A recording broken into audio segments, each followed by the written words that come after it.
Hey, I'm Ray Latif with BevNet. I'm here with Tyler Gage, the co-founder of Runa. We're here at the BevNet headquarters here in Watertown, Massachusetts.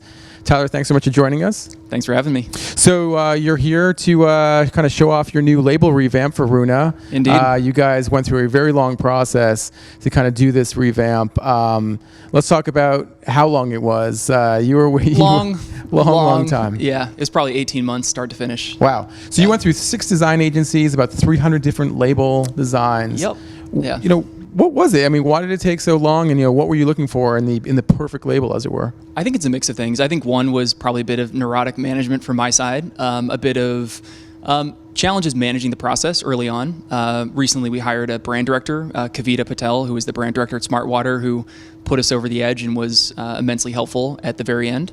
And part of it was just trying to thread the needle. I think what we're trying to do as a brand is bring together these different dimensions of the authenticity, the natural component with the modern component and the functionality, and getting the right tone, especially when there's so much to our brand that we can't say overtly, finding the right pieces and using visual language and actual text on the front of package to get across the key messaging was just a long process to sort through what was most important. Some of the actual changes that you made were pretty significant. You took off the word energy from your bottles and you made tea sort of the prominent call out, as well as unsweetened.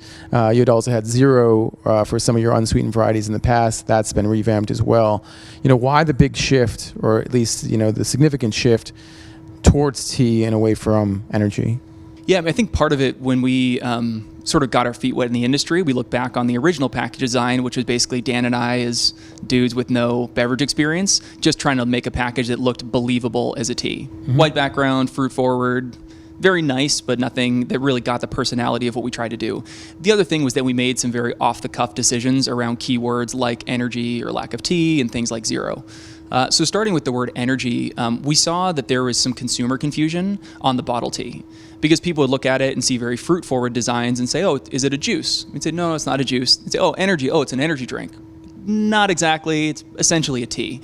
And I think one of the lessons was that consumers need to get a very simple sense of basically what they're drinking, which, although we source a different type of tea and guayusa is its own thing, essentially the experience is like a tea. Right. So giving people an understanding and clear definition of what they're about to get into first, and then differentiate inside of that, was a key lesson that sparked some of those changes.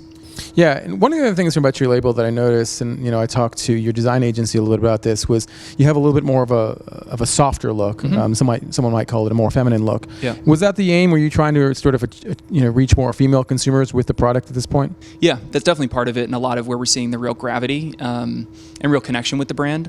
Part of it as well is I think as we go in a direction which has some of the authenticity and the natural feel, it just sort of gravitates in that design language. And another part of it as well is that the kind of energy you get from Runa isn't necessarily your sort of charging, linear, macho energy, which kind of defines the category. Right. But it is a bit more fluid. It is a bit more grounded. And it has a different dimension that maybe would be more organic, more natural than you'd find in a traditional energy drink. So using some design language to bring out those qualities felt critical. And let's talk about your energy line specifically. You've made a very clear distinction between the two right now. You have your bottle line, in your can line, the bottles being much more tea forward, the can being much more energy forward. Yep.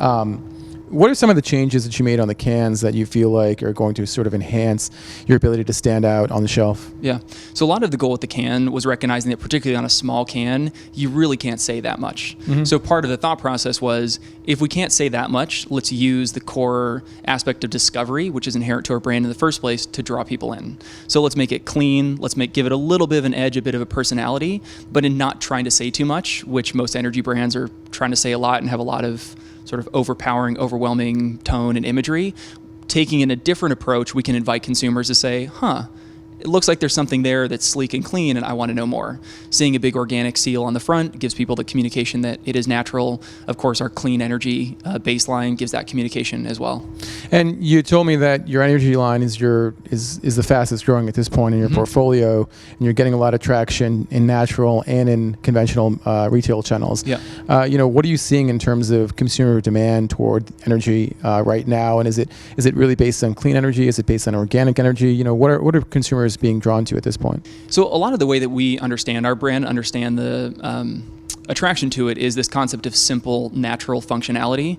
So we make a bit of a parallel to where coconut water played in the broad hydration space. So where it was Gatorade and Powerade, which were more artificial products, but dominant of what people drank for hydration, coconut water, it's one thing. So it's not just a natural Powerade or Gatorade, it's a single ingredient that has all the functional benefits for hydration. So that consumer demand for simple, natural functionality and products that have a sort of dramatic difference and story behind them for a specific need state. So with Runa, same thing. It's not a natural Red Bull formula. It's a single leaf, comes from the Amazon, has all the functionality of an energy drink purely from the leaf. So that attraction from consumers of knowing that it really is authentic. It's not just trying to be a not bad energy drink, but it's actually good for you and has more depth and richness to it was a lot of the thought process. And so these products have already rolled out. The new label Revamp is already rolled out. In the process as we speak. Okay, great. You're going to have some help selling some of these products now. You just picked Hopefully. up a key hire. Yep. Can you talk a little bit about that? For sure. So I mentioned Kavita joined as our brand director. We just recently hired Eddie Pearson to be our SVP of sales, coming from Boylan's and Reed's and Coke and Pepsi before that. Has been a mentor and friend of mine for a long time, and super excited to have him come on board and help a lot with the growth strategy, channel strategy as we look to expand a bit more aggressively in the next couple of years. Mike Kerbin joined our board of directors relatively recently. It's been great helping us out on a lot of the strategic questions as well. Nice. And in terms of investment, you've had some help along the way as well. You've had some pretty high-profile investors from the Hollywood scene, as it were. Channing Tatum, obviously, being the biggest one before you got to Leonardo DiCaprio, who was announced as an investor earlier this year. What is it that you're finding in terms of these kinds of investors that's really adding a level of dimension and adding some depth to your business and your brand that might not otherwise be there with a typical investor? I mean, I can't say it was part of our business plan when Dan and I were sitting around as college students envisioning what this crackpot scheme was going to be. But in a lot of ways, again, the most important piece of it for us is that it all came from real friendships and real authentic connection to what we do. We weren't out looking for somebody to give some cash or equity to. These were across the board people who approached us either because they fell in love with the product or the mission or some combination of the two. The other thing that I love about it, and I think comes back to the label design, is all these people are professional storytellers.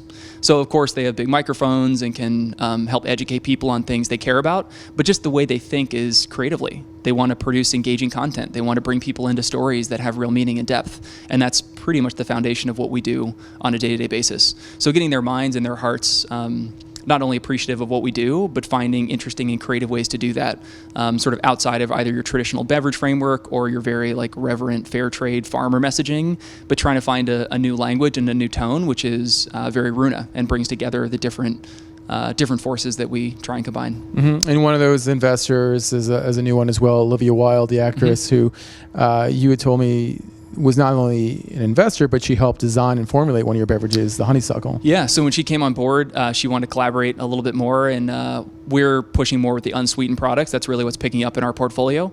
So we teamed up and created an unsweetened mint with honeysuckle product with her and this conscious commerce initiative, which she has with her friend Babs. So it was fun. We formulated the product together and are doing quite a bit we're about to roll out with to launch it. Nice. So last question, in terms of distribution points for the brand, and in terms of retail channels that you're in, where do you stand, and what is your kind of focus on really broadening the awareness and availability of the brand? So this year it's been about focus.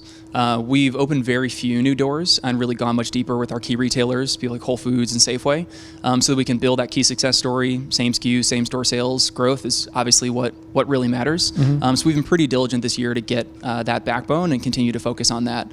As we look at 2017 plans and beyond, with that success under our belts, it'll be more about how we can expand the brand into new channels, new consumers, possibly new formats as we see a lot more white space of where we can go. I think that's a lot of what also our investors are attracted to, and we are with Runa, is that especially with our cans, we have a product which retails for the same price as a traditional energy drink, but is organic, fair trade, non-GMO, has the functionality, tastes great, and it's not necessarily a proposition which would be isolated just to natural. So whereas that's where we've been born and bred, we have a lot more dimensions and a lot more room to grow in the market. All right, this has been really great, Tyler. Thanks so much for joining us. I really appreciate the time, and hopefully we'll see you again soon. Appreciate it.